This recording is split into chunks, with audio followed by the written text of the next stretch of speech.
Bonjour à tous, c'est Guillaume, bienvenue sur Astronaut, ça me fait plaisir de vous retrouver aujourd'hui pour cette nouvelle vidéo. Et bien aujourd'hui on va parler d'un logiciel que je n'ai pas du tout parlé sur la chaîne, et mon dieu quelle erreur, tout simplement parce que c'est le logiciel d'acquisition qu'il faut avoir.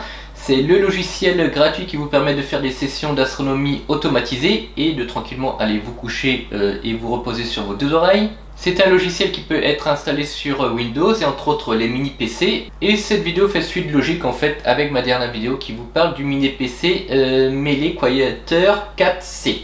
Et je vous mets le lien en description de cette vidéo.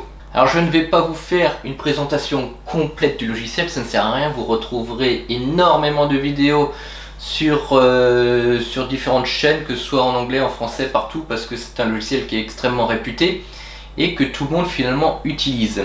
Pour celui qui ne veut plus passer par Lazier parce qu'il trouve son bonheur dans d'autres marques, eh bien c'est le logiciel par excellence qu'il faut avoir. Et ce logiciel vous permettra de faire bien plus que ce que vous permet le logiciel intégré à Lazier. Eh bien on y va tout de suite après le jingle.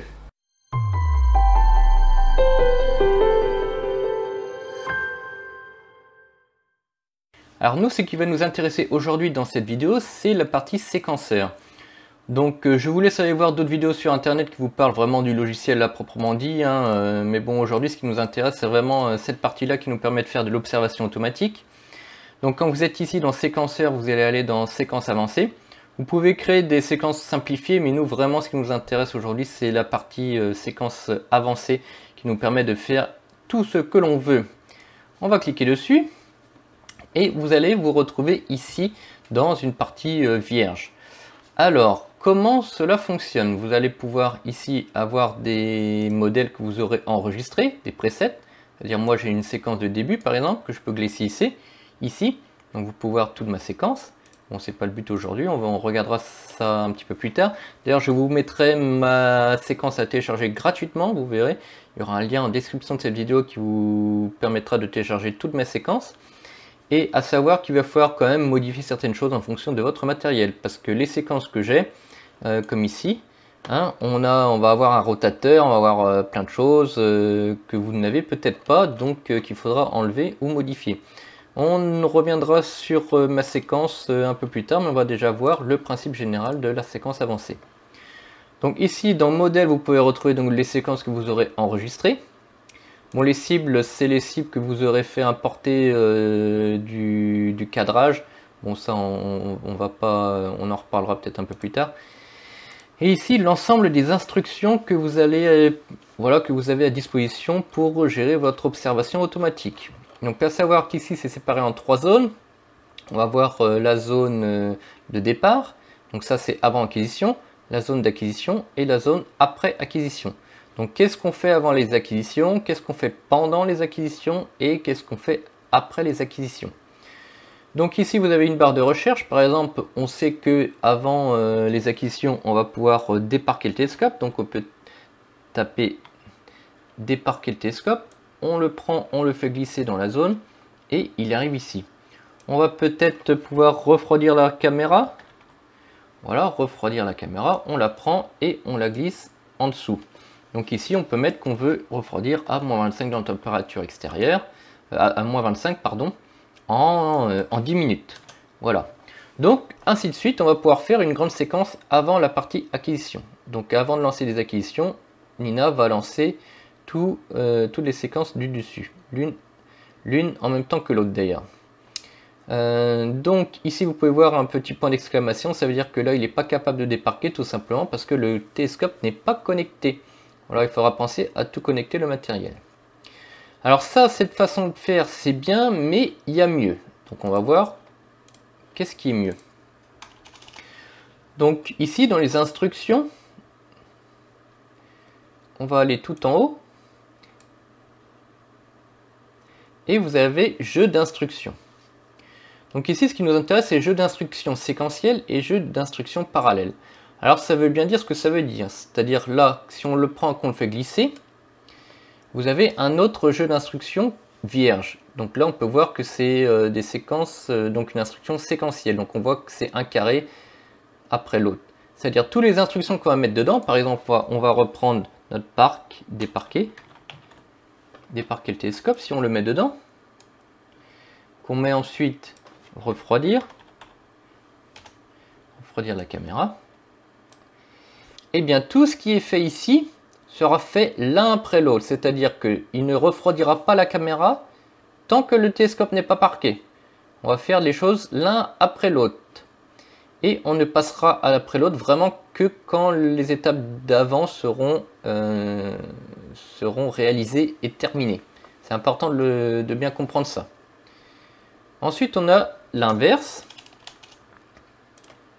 On va avoir les jeux d'instructions parallèles. Donc là, si je prends déparquer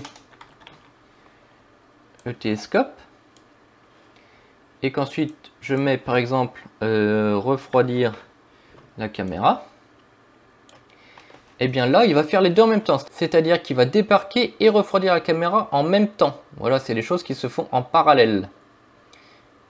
Donc ça, c'est intéressant.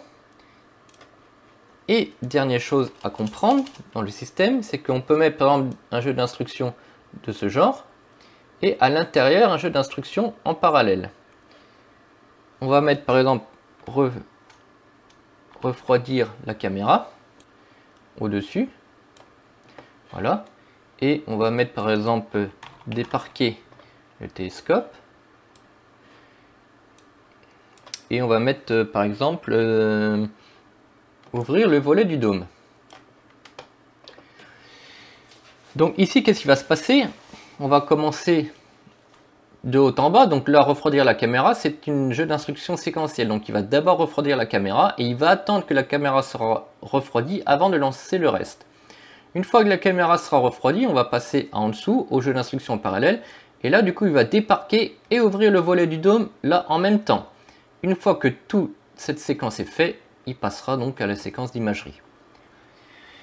Donc une fois qu'on a compris tout ça, on peut vraiment créer toute une séquence vraiment automatisée comme on le souhaite. Avec toutes les instructions qui sont disponibles, vous pouvez vraiment faire beaucoup de choses. Donc maintenant, ce qui est intéressant de voir, c'est une séquence complète et on va aller un petit peu dans le vif du sujet en utilisant mes modèles.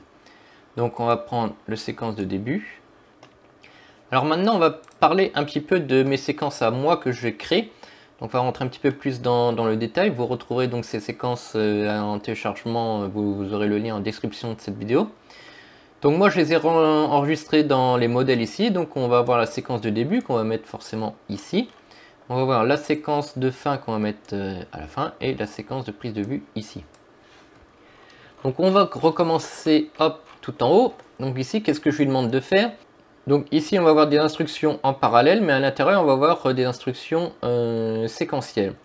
Donc qu'est-ce qui va se passer ici? Il va faire le départ du télescope, le changement du filtre, ouvrir le capot du flat et désactiver la lumière du flat, tout en même temps. Et en même temps, il va lancer la séquence, donc la partie séquentielle. Donc il va attendre l'heure du crépuscule nautique.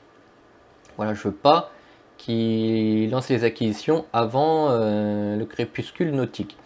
Donc paf, il va lancer tout ça, paf, il va s'arrêter là. Ensuite, dès qu'il est 22h37, il va se mettre en home position. Il va mettre la monture en home position. Voilà, si pour X raison la monture s'est un petit peu décalée de sa position home, j'aime bien qu'elle se recale sur sa position home de départ. Et ensuite, uniquement ensuite, il va refroidir la caméra. Alors pourquoi je ne mets pas à faire tout ça en même temps? Tout simplement parce que, bon, à la limite, trouver le repos, j'aurais pu le mettre. Mais refroidir la caméra, si je lance par exemple cette séquence là à 15 h de l'après-midi parce que je suis pas là le soir et que le télescope il est prêt, mais voilà, je vais pas shooter, je peux pas lancer une séquence moi-même la nuit.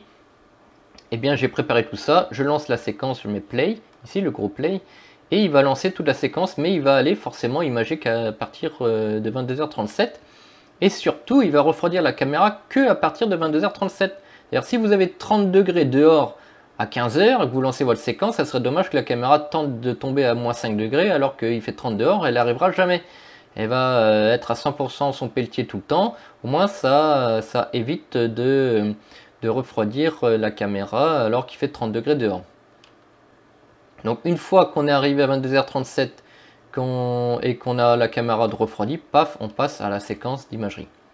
Donc ici, donc là il n'y a pas de cible, donc ici moi j'ai déjà une cible de prête, on va la prendre, on va la faire glisser, on va la mettre là.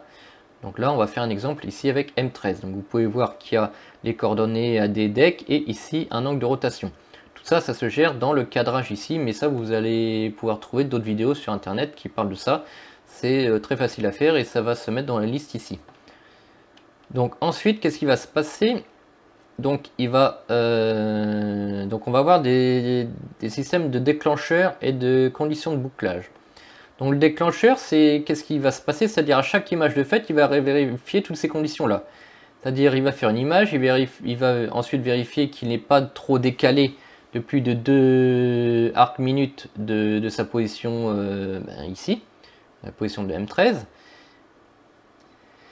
Et il va le faire, il va vérifier à chaque exposition. Donc à quoi ça sert? C'est-à-dire si le dithering il a décidé d'aller toujours dans le même sens, mais au bout d'un moment on va être décalé, on va perdre du champ photographique. Donc je veux que s'il y a une dérive à ce niveau-là, de recentrer l'image s'il est à plus de 2 arcs minutes. Ensuite il va vérifier que le guidage est actif, s'il est plus actif, et bien, il va le restaurer. Il va vérifier aussi qu'il n'a pas de retournement de méridien à faire. S'il y a lieu de faire un retournement en méridien, il va faire le retournement en méridien. Et il va vérifier ici aussi qu'on est dans les 30 minutes de la dernière focalisation automatique. Si on a dépassé les 30 minutes, il va refaire une focalisation automatique avant de continuer. Et ici, il va vérifier que la caméra est bien connectée, c'est-à-dire en fait s'il y a eu un problème de déconnexion de caméra qui a engendré un problème de téléchargement d'image de la caméra vers l'ordinateur, eh bien il va reconnecter la caméra. Ça c'est un plugin, c'est important de le mettre parce que si vous avez justement ces problèmes, votre session est foutue. Ici ça sauve votre session.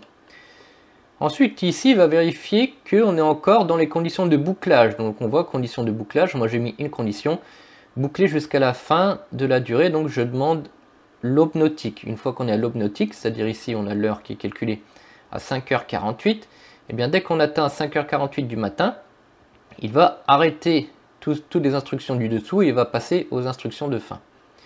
Donc tant qu'on est à l'intérieur, il continue le bouclage.